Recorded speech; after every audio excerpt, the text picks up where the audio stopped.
मुश्किल स्थिति को शांत करना, ठीक है, आग लगी हुई सिचुएशन को अपने शब्दों से राहत देना, या किसी ऐसी चीज का इन्फोर्समेंट कर देना जिससे होने वाले ट्रबल्स थोड़े कम हो जाए। ऐसी ऐसी सिचुएशंस के लिए हम यूज करते हैं एक ईडियम जिसे कहते हैं pour oil on troubled waters। वैसे तो अगर इन शब्दों को ब्रेक करके पढ़ा जाए तो ये बहुत आसान सा मीनिंग पोर्ट्रे कर रहे हैं। troubled waters मतलब परेशान शब्दों पर अगर आप थोड़ा ऑयल डाल दें तो शायद उसको थोड़ी राहत मिले। जो आप मेरे पीछे देख रहे हैं, this is one of the PYQ for IBAC-IO 2023, जहां पे ये बताया गया कि ये सेंटेंस, ये ईडियम से रिलेटेड 4 सेंटेंसेस दिए गए हैं where you have to choose the correct statement. अगर आप इसे गौर से देखेंगे और पढ़ेंगे तो ये डायरेक्ट क्वेश्चन नहीं है ईडियम पे, ये ईडियम से रिलेटेड 4 सेंटेंसेस बनाए गए हैं और उनमें से आपको सही चुनने के लिए बोला गया है, राइट। तो यहाँ पे अगर आप देखेंगे तो first option is saying if you unnecessarily interfere in others affair you will suffer yourselves. अगर तुम जबरदस्ती किसी के मैटर में टांग अड़ाओगे तो तुम खुद फंसोगे। क्या ये कहीं से कहीं तक पोर ऑयल ऑन ट्रबल्ड वाटर से मैच कर रहा है, किसी की मुश्किल सिचुएशन को शांत करना? नहीं।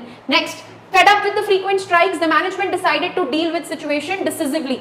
होती हुई स्ट्राइक से मैनेजमेंट ने ये सोचा कि इन सिचुएशंस को थोड़ा डिसिसिवली, डिसीजन लेकर हैंडल करेंगे, लेकिन अभी तक उन्हें ऐसा कुछ किया नहीं है, वो सोच रहे हैं। Then government ordered judicial inquiry into the communal riots in a bid to pacify the situation. Government order कर चुकी है एक जुडिशियल इंक्वायरी उस रायट्स के लिए जो हो रहे हैं, वो दंगे जो सड़कों पे हो रहे हैं, जहां पे हम एक सिचुएशन को थोड़ा ईज कर सके। पैसिफाई मतलब आसान कर सके। ये कहीं ना कहीं हमारे ईडियम के साथ थोड़ा मैचिंग में जा रहा है। From his behaviour it is obvious that someone has prejudiced him against me. इसकी बातों से साफ पता लग रहा है कि किसी ने इसको मेरे खिलाफ भड़काया है, तो ये भी बिल्कुल सही नहीं जा रहा है। तो दी ओनली स्टेटमेंट जो हमारे ईडियम से थोड़ी मैचिंग थी वो थी स्टेटमेंट नंबर सी। तो अगर आप ऑप्शंस देखेंगे only statement C correctly uses दी ईडियम और हमारा आंसर जाएगा बी।